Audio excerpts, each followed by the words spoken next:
Buenas tardes, alumnos, ¿qué tal? Hoy día vamos a avanzar una parte de análisis vectorial parte 2, de los cuales voy a explicar los vectores resultantes en los ejes y cómo se desarrolla, para que ustedes puedan resolver las hojas que les estoy dejando de tareas. ¿Ya, niños? Entonces, a prestar mucha atención y ver los casos. Siempre cuando vean casos parecidos hay que aplicar esta forma de resolver los ejercicios, ¿ya? No es nada difícil, depende de cada uno de ustedes.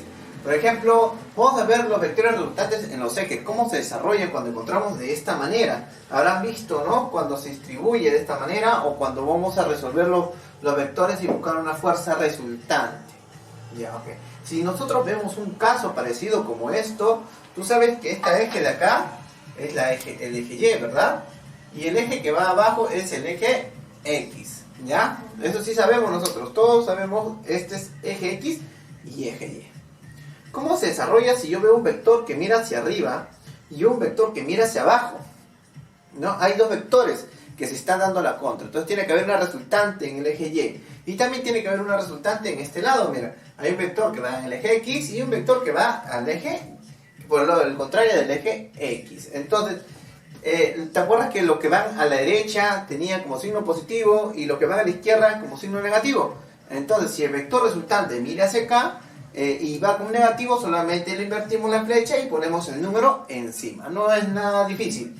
Entonces, ¿cómo hallamos los vectores resultantes de X y los vectores resultantes de Y? De la simple manera, restando. Por ejemplo, si queremos hallar la resultante de X, restamos C menos D. Acá, resultante de X es igual a C menos D. Y si quiero hacer resultante de Y, como el de acá, es restar A menos B. Y me va a dar un número. Entonces, al momento que me dan un número, ya me están dando, ya estoy resolviendo la resultante. Ya, pero tendría dos resultantes, uno en el eje Y el otro en el eje X. Y eso, cuando hay dos resultantes, me quedan dos vectores resultantes de cada eje. Y eso también hay que hacerle otro vector resultante para que me quede un solo vector resultante. O sea, si tengo un vector en el eje Y y un vector en el eje X, al final yo quiero solamente un vector resultante. Entonces tengo que hacer Pitágoras. Pitágoras es cuando los vectores quedan en su mismo eje. Ya, vamos a ver un ejercicio acá al costado, sumamente sencillo para que no nos preocupemos cómo se resuelve esto. Por ejemplo, mira, tenemos un vector resultante que mira hacia arriba con 10 y otro vector que mira hacia abajo con 7. Otro vector que mira hacia la derecha con 20 y uno hacia la izquierda con 16. ¿Cómo hacemos? Por ejemplo, un vector resultante del eje X. Este es el eje X, no nos olvidemos que este eje es X y este eje es Y. Ya, entonces, ¿qué hacemos? Restamos de acá, de derecha a izquierda, que sería 20 menos 16.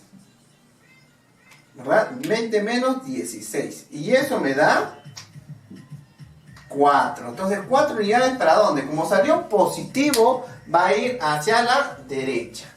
Y ahora hacemos con el eje Y, que sería 10 menos 7, y esto me da 3.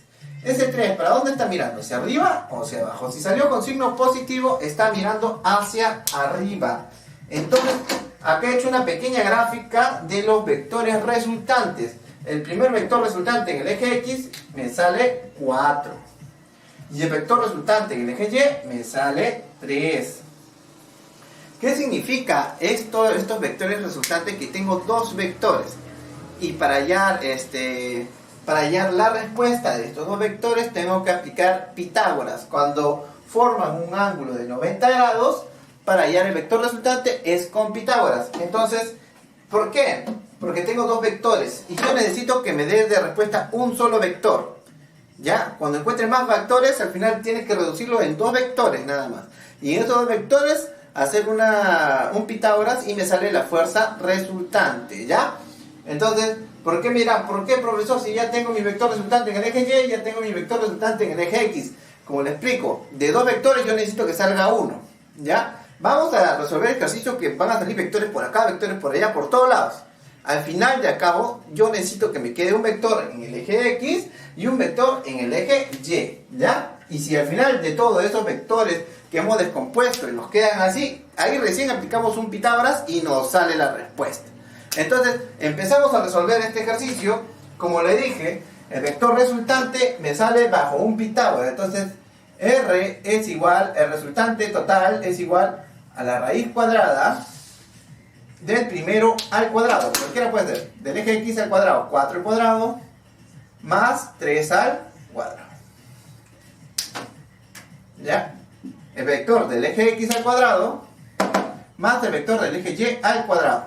Y esto me sale raíz cuadrada de 16 más 9. ¿Y 16 más 9 cuánto me da? Raíz de 25. ¿Y raíz de 25 cuánto me da? Que R es igual a 5. Ok, esta es la respuesta, ¿ya? Muy bien, pero ¿cómo se grafica? Ustedes miran cómo puedo graficar el vector resultante, ¿dónde va? Entonces, final de cabo, es un vector que sale desde el inicio de aquí, por ejemplo. El ángulo no lo he hecho ahorita porque no he hecho la dirección, eso se hace más que todo con calculadora. Y aproximadamente así sale ese vector resultante, ¿ya? Este vector resultante tiene como medida 5 unidades. ¿Ya? 5 unidades. Pero ¿qué pasa con los otros dos vectores? Este vector de acá se elimina. ¿Ya? Y este vector de acá se elimina. Para dar inicio a un vector resultante y único que viene a ser 5 unidades. Espero que me hayan entendido cómo se resuelve la parte de vectores. Entonces, al final nos salió un vector único y resultante de estos 4 vectores. ¿Vieron? Sale el vector acá, vector allá, vector acá y vector acá. Al final lo reducimos, como de acá, lo reducimos en 2 vectores, eje X y eje Y. Y al final de todo, como quedó 2 vectores, yo necesitaba un solo vector que sea el vector resultante de esos 2. Entonces hice un Pitágoras y me salió que el vector resultante es 5. Pero antes yo miraba amiguitos o alumnitos que pensaban que salía el resultante y esto quedaba igual. No, se elimina 3 y se elimina 4 para dar inicio a un nuevo vector que es de 5 unidades. Espero que les haya servido y seguimos con la clase, niños.